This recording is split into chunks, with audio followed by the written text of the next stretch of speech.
Soyez Savoir, we love Today FM. Today FM rocks. Today's hit music on Today In this FM. bulletin, 3 students charged for alleged assault. 4 Fijians under isolation tested for coronavirus.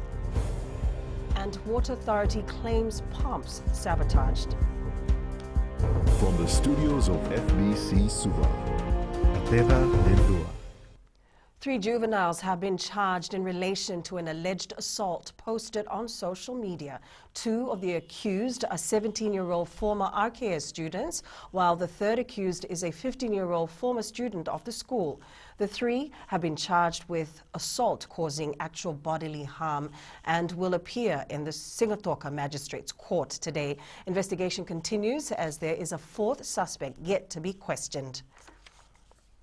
4 people are being monitored for COVID-19 in Fiji. A health ministry statement confirms all 4 are in strict isolation and in a stable condition while they await test results.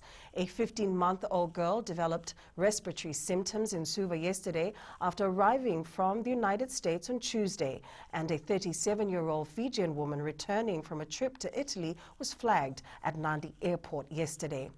Yesterday as well, a 3-year-old Fijian boy and his 26-year-old mother developed respiratory symptoms after returning from Bali and Singapore. The public is advised not to be alarmed as the ministry is proactively taking action in response to the global outbreak. Police and Water Authority of Fiji are investigating the suspected sabotage of water supply systems after signs of apparently deliberate damaged pumps causing major water cuts. WEF Chief Executive Barry Ombudsman says teams inspecting the pumps in Tavirua, which supply the Ndokonisuva Reservoir, found shafts had been prevented from closing due to suspected sabotage. He says other areas around Fiji are also being investigated. Ombudsman says the evidence strongly points to sabotage, adding it is quite sad that so many Fijians have to suffer because of the actions of a few. The CEO says the suspected sabotage made an already dire situation worse, with water levels low due to the weather patterns. We do apologise for what's occurring. We have had some quite difficulties since the last 3 weeks, and unfortunately part of that is the operation of our valves, and we're trying to stabilise one system at a time. The WEF report is expected to be handed to police for further action. In the interim, WEF is now implementing tighter security measures to protect its assets. Suva schools recorded more than 1,200 bullying cases last year. This is the highest compared to the statistics recorded in Nosori Rakondrobe and the Western schools. Councillor Selina Kuruleva says with bullying a major issue, especially in boarding schools, it's crucial to ensure that the culture of bullying is addressed. With over 6,000 cases of bullying recorded in schools, Kuruleva says children should learn to stand up and talk about the issue. Because I'm sure in our own homes we would try and put a stop to it. So what makes them think that they can go into a boarding school and do this to other kids? It's unacceptable in any shape or form. So if this is an initiation, then we need to change the initiation. We need to look for healthier ways to initiate people. Illegal rent increases continue to be an issue despite the residential rent freeze in place. From August last year to January this year, the Consumer Council received 202 landlord and tenancy complaints. Council Chief Executive Seema Shandil says issues brought to their attention include landlords not issuing rental receipts to tenants despite several requests. The council is calling on tenants to inspect any rented property with the owner before moving in.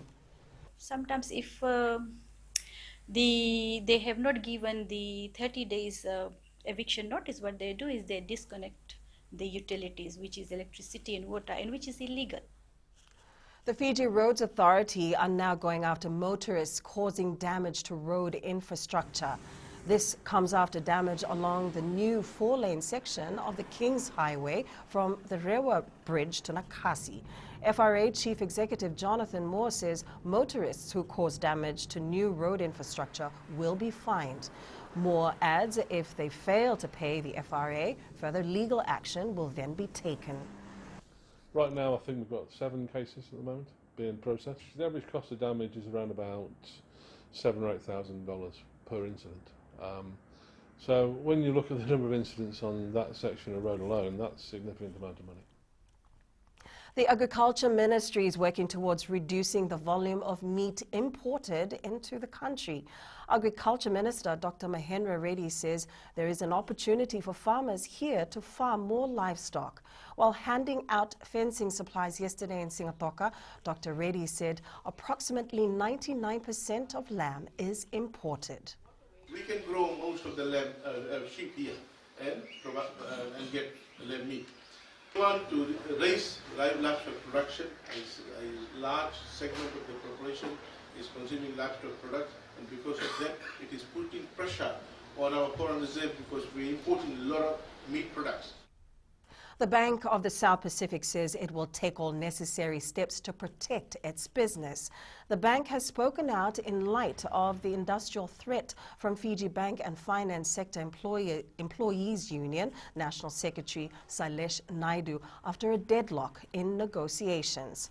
The issue is on pay increments for BSP staff. BSP country head Haroon Ali says the bank does not have a current collective agreement in place with the union. Ali says the union secretariat should realize that any adverse impact from industrial disturbances will no doubt have unintended consequences on staff rewards in 2020. Coming up, Warriors ready for Samoa A. And Schools Rugby League takes stand against violence. Stay with us.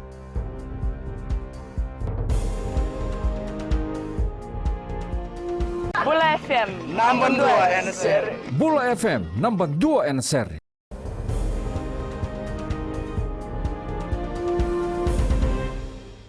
The message from Fiji Warriors head coach Kele Leawere before their first match tomorrow against Samoa A is short and simple. Leawere told the players before the captain's run this morning to go out and enjoy themselves, as most will be wearing the Warriors jumper for the first time.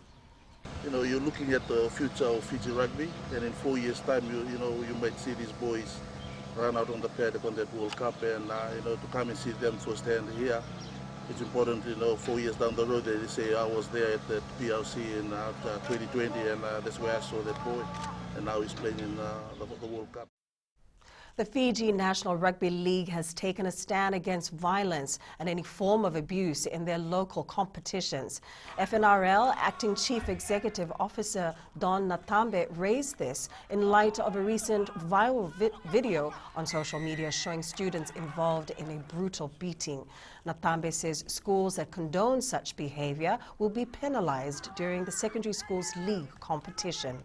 I would like to reiterate on behalf of the league, we have zero tolerance on any form of actions. Rugby league is a safe sport and is a safe space for all who like to choose to play the sport. Morris Brothers High School will enter the semi-final of the Fiji Secondary School Rugby League with one goal in mind: to defeat the current champion Nasinu Secondary. Morris last made it to the final in 2018 and hope for a turnaround at the Marsland grounds on Saturday. Renina Rakautonga caught up with the captain. The Kauniquila boys will be up against the Southeastern Zone Under-19 champions this Saturday.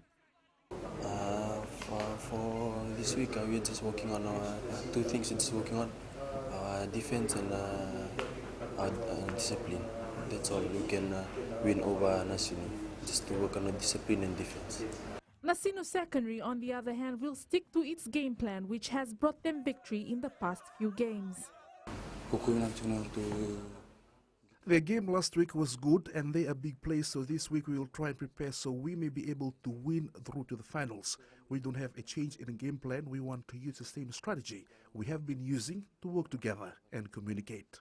Expect a tough encounter as undefeated Nasinu Secondary School take on Maris Brothers High School in the semi-finals at the St. Marcelin grounds on Saturday. Venina Rakotonga, FBC Sports. Veteran archers Richard Elder, Archery Fiji President George Fong and Nathan Kirk will represent the nation in the Oceania Archery Championship in April. The championship will also serve as a qualifying round for the Tokyo Olympics. The trio will vie for the lone spot available for the Oceania region men's category to the Olympics. Fong says they've selected the best archers to represent Fiji.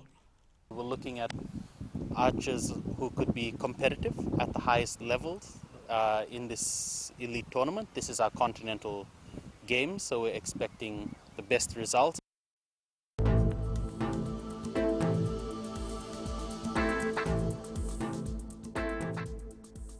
Generally fine conditions prevail over most of the country today. Expect some scattered showers this afternoon and overnight with a slim chance of a thunderstorm, followed by more fine weather tomorrow. And that is your FBC News Now. Remember to join us at 7 p.m. for our major bulletin. For these stories and others, you can also tune in daily to our sister radio station, Gold FM. Enjoy your lunch. Good afternoon.